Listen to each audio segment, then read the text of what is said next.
తెలంగాణ రాష్ట్రంలో కుల వివక్ష అంటరానితనం అనేటువంటిది చాప కింద నీరులాగా పట్టణాల్లో ప్రవహిస్తా ఉంది. పల్లెల్లో ప్రత్యక్షంగా ఈ వివక్ష అంటరానితనం అనేటువంటిది కొనసాగుతా ఉంది. చాలా మంది అనుకుంటారు ఇంకా కుల వివక్ష ఎక్కడుంది, అందరూ కలిసి తింటున్నారు, కలిసి తిరుగుతున్నారు, కలిసి మెలిసి జీవిస్తున్నారు, ఇంకా కుల వివక్ష ఎక్కడుంది అని చెప్పేసి అనేక మంది అప్పుడప్పుడు చర్చిస్తూ ఉంటారు. కానీ ఇప్పటికీ కుల వివక్ష ఉంది లేదు అని చెప్పేసి లేదు అనుకునేటువంటి వాళ్ళు తెలంగాణ రాష్ట్రంలోని సిద్దిపేట జిల్లాలో జగదేవ్పూర్ మండలం అనంతసాగర్ గ్రామానికి వెళ్లి రమ్మని చెప్పేసి వారందరినీ కోరుతున్నాను. ఆ గ్రామంలో దుర్గమ్మ గుడి కట్టడానికి ఆ ఊర్లో ఉన్నటువంటి అన్ని కులాల వాళ్ళు డబ్బులు వేసుకొని గుడి నిర్మాణం చేసుకున్నారు. అన్ని కులాల వాళ్ళు బోనాలు ఎత్తుకొని బోనాలు చెల్లించేటువంటి పని కూడా చేశారు. కానీ ఆ ఊర్లో ఉన్నటువంటి ఎస్సీ మాదిగలు బోనాలు ఎత్తుకొని బోనాలు దుర్గమ్మ గుడి కాడికి తీసుకెళ్లిన వెంటనే మీరు మాదిగలు గుడిలోకి రాకూడదు, మీ బోనాలు బయట పెట్టుకోండి, గుడి లోపలికి తీసుకురావద్దు, ఈ దేవుడు మైలబడిపోతాడు, ఈ దేవుడికి అప్రతిష్ఠ జరుగుతుంది,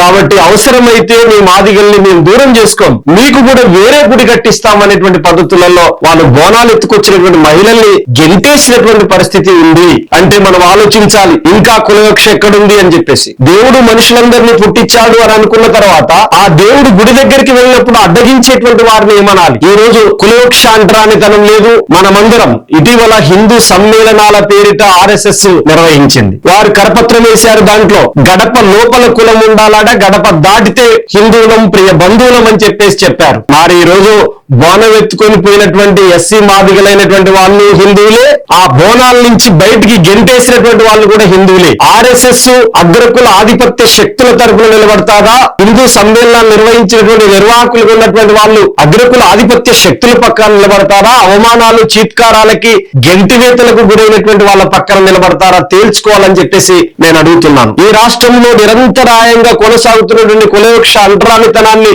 రూపుమాపాలనేటువంటి చిత్తశుద్ధి ఈ రోజు రాష్ట్ర ప్రభుత్వానికి లేదు. పైగా RSS లాంటి సంస్థ ఈ రోజు ఈ కులవివక్ష అంటరానితనాన్ని మరింత పెంచే విధంగా హిందూ సమ్మేళనాలు నిర్వహిస్తా ఉంది. పోనీ అందులో ఉన్న సమానత్వం గురించి మాట్లాడుతున్నారంటే అది లేదు. ఈ ఆకృత్యాలు జరుగుతూ ఉంటే దాని గురించి ఎందుకు మాట్లాడలేరు? తెలంగాణ రాష్ట్రంలో 146 కుల దురహంకార హత్యలు జరిగితే మీరు ఎందుకు ఖండించలేదు? ఈ తెలంగాణ రాష్ట్రంలో 4 జిల్లాల్లో 200 గ్రామాల్లో VDCల పేరిట సాంఘిక బహిష్కరణ జరిగితే ఈ హిందూ సమ్మేళనాలు ఎందుకు బహిష్కరించలేదు? హిందూ సమ్మేళనాలు ఎందుకు మాట్లాడలేదు? ఈ రోజు హిందూ సమ్మేళనాలు పెడుతున్నటువంటి వాళ్ళు నిజామాబాద్ జిల్లాలో తాళ్లరాంపూర్ గ్రామంలో గీతా కార్మికులు తాళ్ళు ఎక్కుతా ఉంటే వాళ్ళ గీతా కార్మికుల యొక్క తాటి చెట్లను తగలబెట్టారు VDCల పేరిట. తాము ఎంత చెప్తే అంతకే కళ్ళు సీసా అమ్మాలని చెప్పేసి ఒత్తిడి తీసుకొచ్చారు. తమ మాట విననందుకు ఊరి నుంచి సాంఘిక బహిష్కరణ చేశారు. ఒక చోట వడ్డెర్లను బహిష్కరించారు, ఒక చోట మాదిగల్ని బహిష్కరించారు, మరో చోట మాలల్ని బహిష్కరించారు, రజకుల్ని బహిష్కరించారు. ఈ సాంఘిక బహిష్కరణలన్నీ చేస్తున్నటువంటి వాళ్ళు అగ్రకుల ఆధిపత్య శక్తులైతే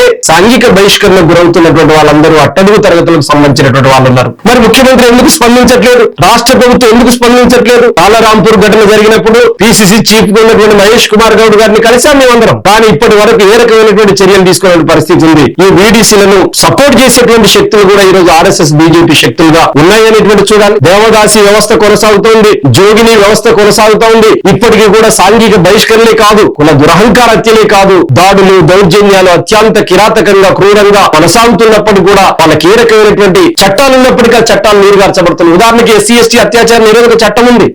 ఆ చట్టాన్ని నీరుగార్చడానికి 41 CRPC ప్రకారంగా స్టేషన్ బెయిల్ ఇస్తున్నటువంటి పరిస్థితి ఉంది. ఒక దళితుల్ని కులం పేరుతో దూషించిన ఓరకంట చూసిన SC ST అత్యాచార నిరోధక చట్టం ప్రకారంగా కనీసం 45 రోజులు జైలు శిక్ష ఉండాలి, రిమాండ్ చేయాలనేటువంటి చట్టాన్ని ఈ రోజు చట్టాన్ని నీరుగారుస్తున్న పరిస్థితి ఉంది. ఈ కులవివక్ష అంటరానితనానికి వ్యతిరేకంగా 1955 పౌర హక్కుల పరిరక్షణ చట్టం ప్రకారంగా గ్రామ గ్రామాన చైతన్య సభలు పెట్టాలి అని చెప్తే అదేం పెట్టట్లేదు. ఇవన్నీ ఏది జరగకుండా ఈ దౌర్జన్యాలను ఎలా అరికట్టగలం? అందుకని SC ST అత్యాచార నిరోధక చట్టాన్ని పకడ్బందీగా అమలు చేయాలి. ఈ రోజు సిద్దిపేట జిల్లా జగదేవ్పూర్ మండలం అనంతసాగర్ గ్రామంలో దళితుల్ని బోనాల నుంచి గెంటి వేసినటువంటి అగ్రకుల పెత్తందారులందరినీ తక్షణమే అరెస్ట్ చేయాలి, రిమాండ్ చేయాలి. ఇలాంటి ఘటనలు జరగకుండా చూడాలి అని చెప్పేసానంటే ఈ రోజు హిందూ బంధువులని చెబుతున్నటువంటి వాళ్ళందరూ కూడా అగ్రకుల ఆధిపత్య శక్తుల పక్షంలో ఎప్పుడైనా అట్టడుగు వర్గాల పక్షాన వాళ్ళు ఎప్పుడు నిలబడ్డటువంటి దాఖలాలు లేవు. కుల దురహంకార హత్యకు పాల్పడితే హంతకుల తరపున RSS నిలబడ్డది.